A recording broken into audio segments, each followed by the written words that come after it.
Hello guys, welcome back to my channel. Guys, आज की video में मैं रिवैम्प द अनडेड स्टोरी का एपिसोड 3 एक्सप्लेन करूंगी। एपिसोड 3 की शुरुआत में दिखाया जाता है काफी महीने पहले एक फैंसी ड्रेस पार्टी में एक लड़की एक लड़के को वॉशरूम में लेके जाती है और इंटीमेट होने के बहाने उसकी गर्दन पे बाइट करती है। वो एक वैम्पायर होती है। उस लड़के का खून पीने के बाद वो बाहर आके कहती है मेल ह्यूमंस का टेस्ट गंदा होता है। फिर बाहर आके जब वो अकेली खड़ी हुई होती है, एलिसा के उससे कहती है तुम्हारी लिपस्टिक धुंधली हो गई है। फिर करीब जाके उसकी लिपस्टिक ठीक करती है और उसे अपने साथ ड्रिंक करने के लिए कहती है। वो लेडी वैम्पायर थोड़ा बहक जाती है।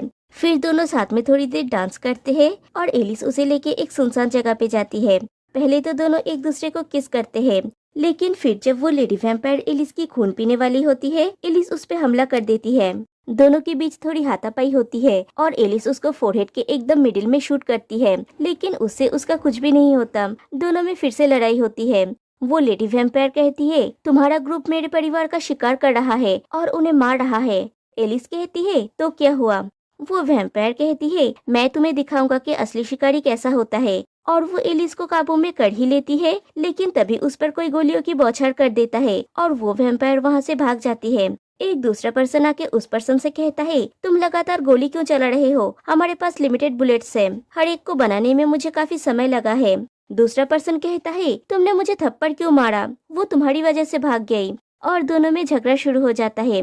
जेट आके दोनों के सर पे चाटा मारता है और कहता है अगर तुम लड़ना चाहते हो तो घर जाके लड़ो, मैंने तुमसे क्या कहा था, तुम्हें टारगेट पर कंसंट्रेट करने की जरूरत है। फिर वो एलिस को जाके पूछता है क्या तुम ठीक हो। एलिस फेल होने के लिए सॉरी कहती है और कहती है शुद्ध खून वाले वैम्पायर सच में बहुत शक्तिशाली होते हैं। फिर उन दोनों से कहती है तुमने मुझे जो बुलेट्स आजमाने के लिए दी थी वो काम नहीं आया कैस्टर। फिर जेट से पूछती है हमने उसे ऐसे ही भागने दिया, क्या वो उसे संभाल पाएगा। प्योर ब्लड वैम्पायर सच में खतरनाक होते हैं। जेट कहता है चिंता मत करो, ऐसा कोई तरीका नहीं है जिससे वैम्पायर्स बच सके।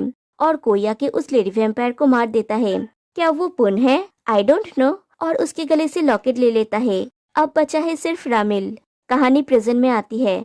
पुन रामिल से कहता है तुम्हें मुझे चेक करने की जरूरत नहीं है, मैंने तुम्हें बताया तो मिस्टर मेकिन ने मेरा इलाज पहले ही कर दिया है, बाहरी घाव अब दिखाई नहीं देंगे। रामिल कहता है लेकिन मेकिन अंदरूनी घाव को ठीक नहीं कर सकता और उसे हक कर लेता है। पुन पूछता है मिस्टर रामिल तुम क्या कर रहे हो। रामिल कहता है मैं तुम्हारे दिल के घाव को ठीक कर रहा हूँ। फिर कहता है तुम्हें बहुत शौक लगा होगा, अब सब ठीक है, जब तक तुम मुझे अपनी रक्षा करने दोगे मैं हमेशा तुम्हारी रक्षा करूंगा। पुन पूछता है मिस्टर रामिल तुम मुझे इतना प्रोटेक्ट क्यों करते हो। इसलिए क्योंकि मेरा खून तुम्हारी शक्तियों को रिस्टोर करने में मदद कर सकता है।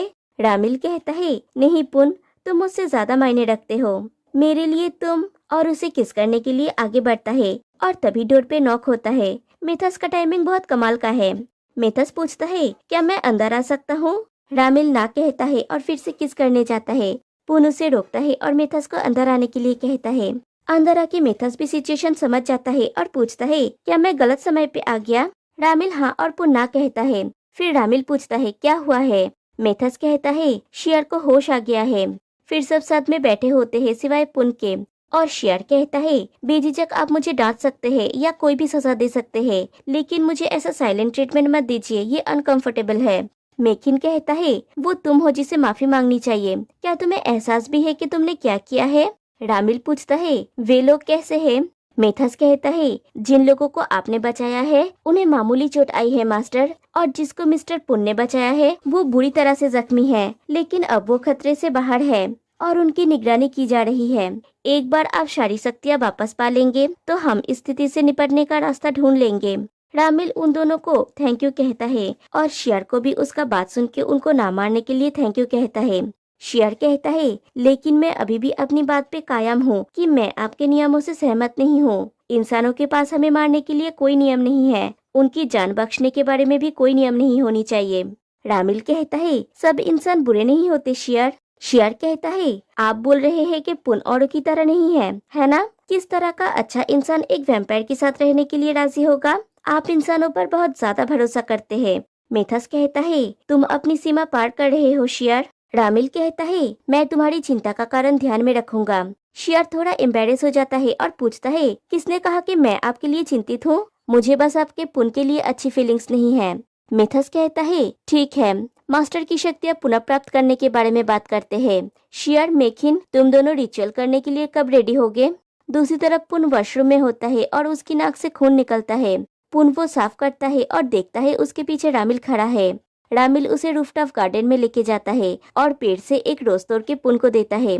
पुन पूछता है, तुम्हें कैसे पता कि मुझे रोजेस पसंद है? रामिल पूछता है, अगर मैं तुमसे कहूँ कि मैं माइंड पढ़ सकता हूँ, क्या तुम मेरा विश्वास करोगे? पुन पूछता है, तो फिर मैं अभी क्या सोच रहा हूँ? फिर पुन कहता है, एक्चुअली मैंने एक सपना देखा था। मैंने एक छोटा शांतिपूर्ण घर का सपना देखा था जहाँ मैं फूल उगा सकूं, बैठकर सनसेट देख सकूं और ऐसे किसी व्यक्ति के साथ सिंपल जीवन जी सकूं जिसे मैं प्यार करता हूँ। रामिल पूछता है, क्या ये जगह वैसा ही है जैसा तुमने सपने में देखा था? क्या तुम्हें ये जगह पसंद है? पुन पूछता है, क्या तुम मुझे रुकने के लिए कह रहे हो या फिर तुम्हारे पास मेरा मन पढ़ने की शक्ति है? रामिल पूछता है, तो क्या मैं तुम्हें रुकने के लिए पूछ सकता हूँ? पुन पूछता है, क्या तुम्हें नहीं लगता कि एक साधारण इंसान का एक वैम्पायर के साथ रहना अजीब है? और दिखाया जाता है पुन ने चुपके से शियर का बात सुना है। रामिल कहता है, मुझे नहीं लगता कि ये अजीब है, तुम्हें क्या लगता है?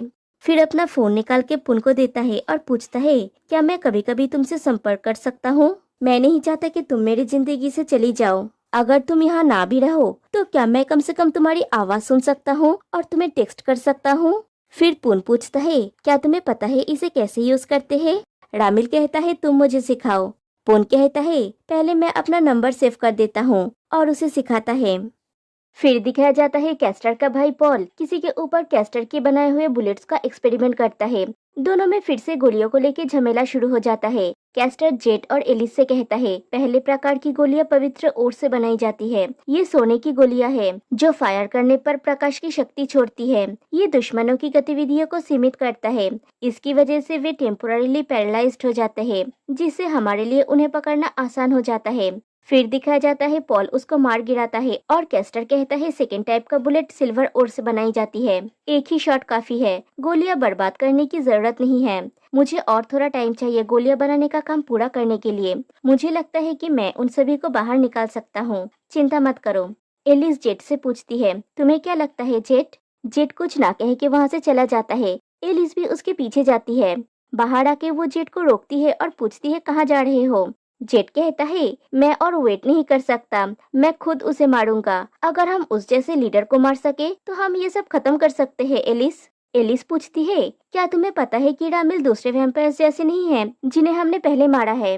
मैं जानती हूँ कि इस समय तुम बहुत ज्यादा परेशान और चिंतित हो, लेकिन तुम्हें और भी धैर्य रखना होगा। अगर हमने तुम्हें खो दिया तो हम सबका अंत हो जाएगा। प्लीज जेट, क्या तुम हमारे प्लान पर कायम रह सकते हो? अगर तुम्हें और इन्फॉर्मेशन चाहिए तो मैं तुम्हारे लिए वो ढूंढूंगी।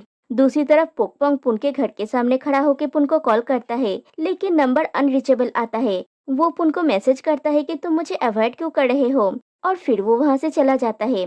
मेकिन एक शॉप में जाता है कुछ खरीदने के लिए। पोकपोंग उसी शॉप में पार्ट टाइम जॉब करता है। मेकिन उसे ग्रेप जेली कैंडी के बारे में पूछता है तो पोकपोंग कहता है, मैं रिस्टोर कर देता हूँ। बिल बनाते समय पोकपोंग पूछता है, क्या आपको ग्रेप्स पसंद है डॉक्टर? मेकिन कहता है, हाँ, वो खाने से मेरा दिमाग शांत रहता है। जब भी मेरे पास एक्सीडेंट के बहुत सारे केसेस आते हैं मैं थोड़ा घबरा जाता हूँ, इसलिए मुझे ये कैंडी खाना होगा। ये खुद को कंफर्ट करने के लिए वाइन पीने जैसा है, ताकि मैं अपने पेशेंट पे फोकस कर सकूँ। पोकपोंग पूछता है, तुम्हें खून से डर तो नहीं लगता? मेकिन कहता है, कौन सा डॉक्टर खून से डरता है? पोकपोंग कहता है, मुझे लगा कि तुम एक्सीडेंट पेशेंट्स के खून से डरते हो। एक्चुअल में मेकिन खून से डरता है, हमने एपिसोड 1 में देखा था। फिर मेकिन पेमेंट करता है। मेकिन पोकपोंग के ड्रेस पे उसका नेम टैग देखता है, फिर कहता है, अपना हाथ आगे बढ़ाओ पोकपोंग। पोकपोंग पूछता है, तुम्हें मेरा नाम कैसे पता? मेकिन उसका नेम टैग दिखाता है। फिर उसे एक कैंडी का पैकेट दिखे कहता है, अभी भी तुम एक स्टूडेंट हो, स्मोकिंग बुरी चीज है। जब भी तुम्हें स्मोक करने का मन हो इसे खाने की कोशिश करना। ये कह के वो चला जाता है। रिचुअल से पहले मेकिन नर्वस होता है तो मेथस कहता है, चिंता मत करो, मैं इससे गुजर चुका हूँ। एक्चुअली इससे ज्यादा दर्द नहीं होता। मेकिन कहता है, मुझे दर्द से डर नहीं लगता, मुझे ये पसंद नहीं है। शियर कहता है, किस प्रकार का वैम्पायर खून से डरता है, कितनी शर्म की बात है। फिर वो पुन के खून की स्मेल लेके कहता है, कितनी अच्छी खुशबू है। फिर पुन से कहता है, जब हम रिचुअल करेंगे अपनी खून की स्मेल को अच्छी तरह से छिपा के रखना। अगर मैंने कंट्रोल खो दिया तो तुम अपने शरीर का सारा खून गवा दोगे।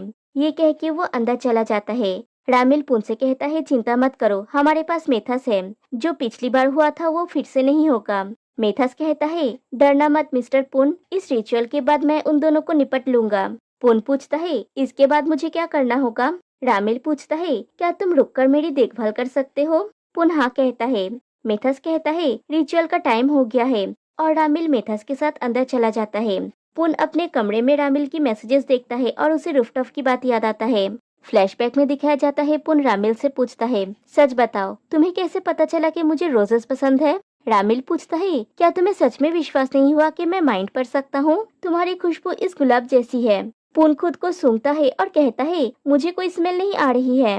रामिल उसके करीब जाके फिर से सूंघता है और कहता है, वैम्पायर्स के सूंघने की शक्ति बहुत अच्छी होती है। तुम रोजेस जैसे स्मेल करते हो। जब भी मैं इन्हें देखता हूँ मैं तुम्हारे बारे में सोचता हूँ। पुन कहता है, ठीक है, मैं तुम पर विश्वास करूंगा। फिर रामिल की फोटो खींचने जाता है तो रामिल पूछता है, क्या कर रहे हो?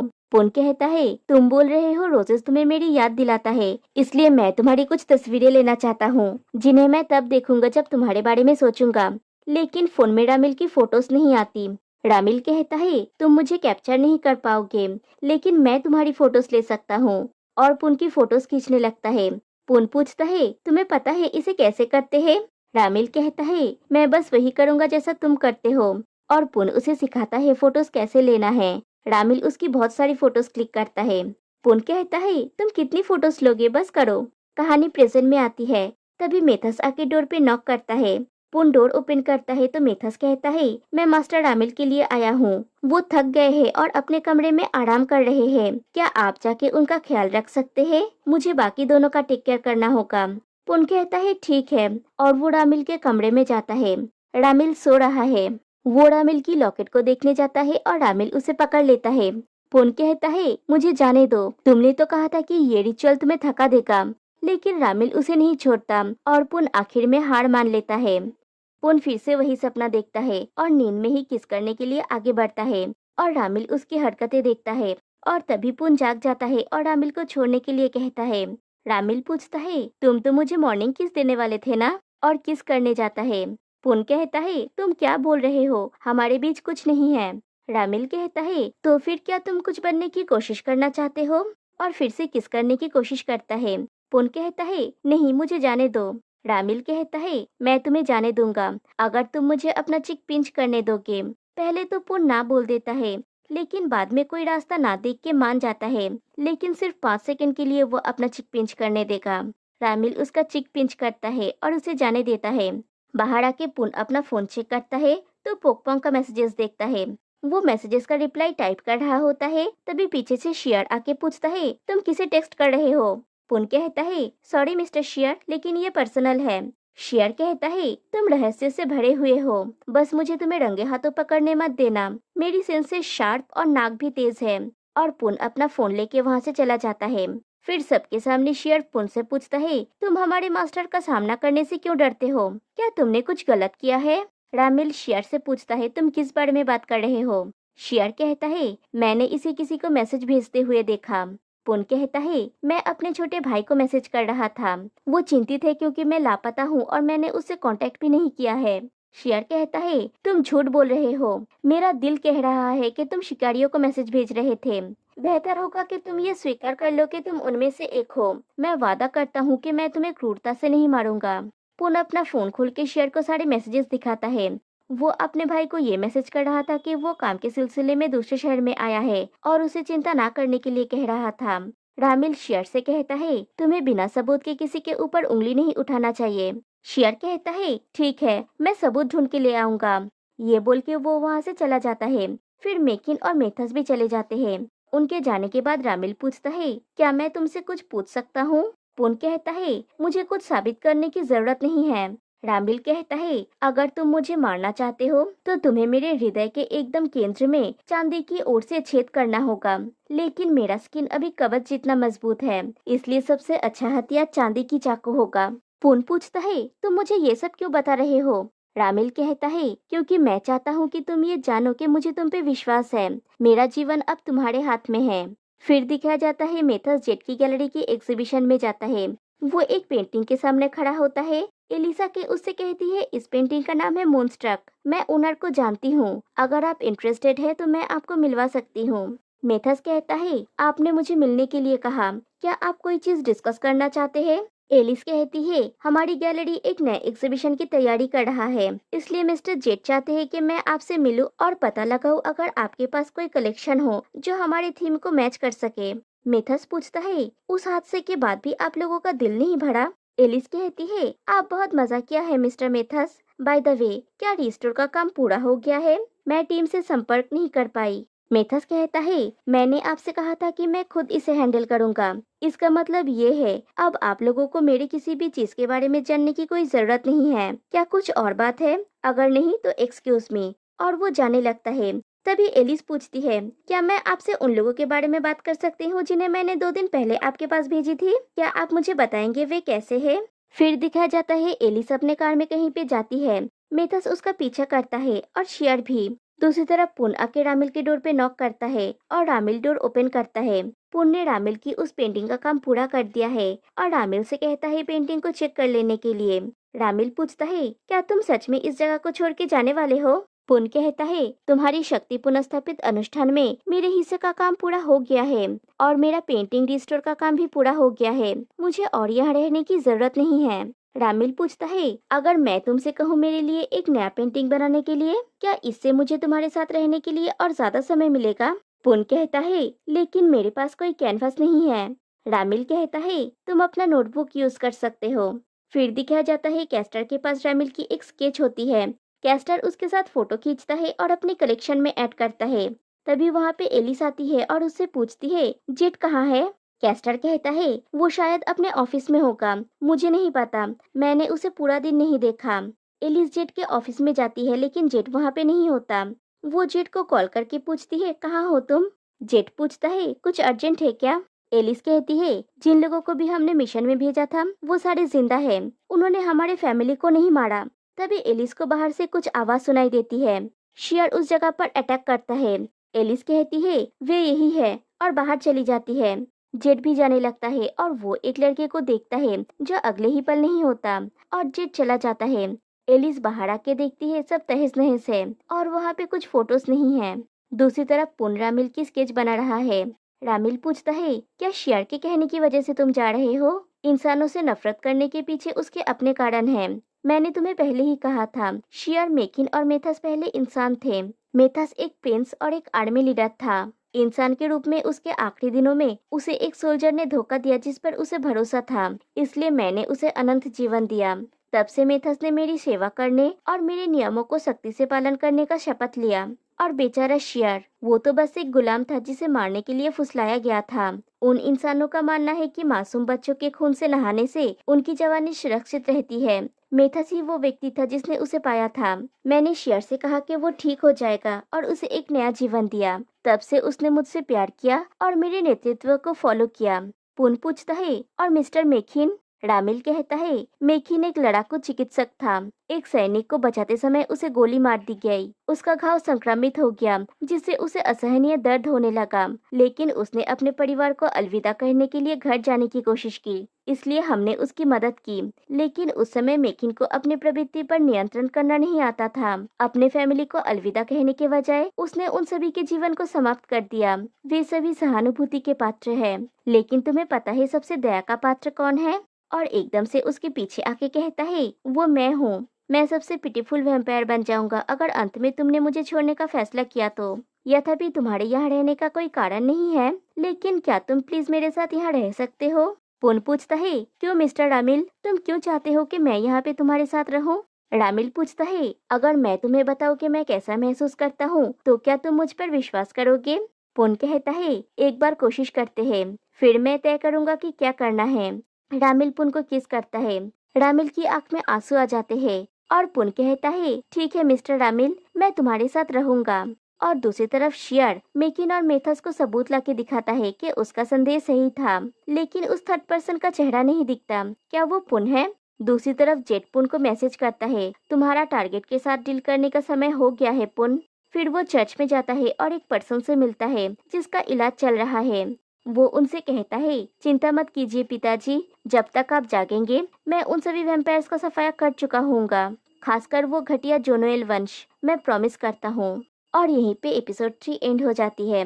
तो गाइस आज के लिए बस इतना ही, फिर मिलते हैं नेक्स्ट वीडियो में, तब तक के लिए बाय बाय।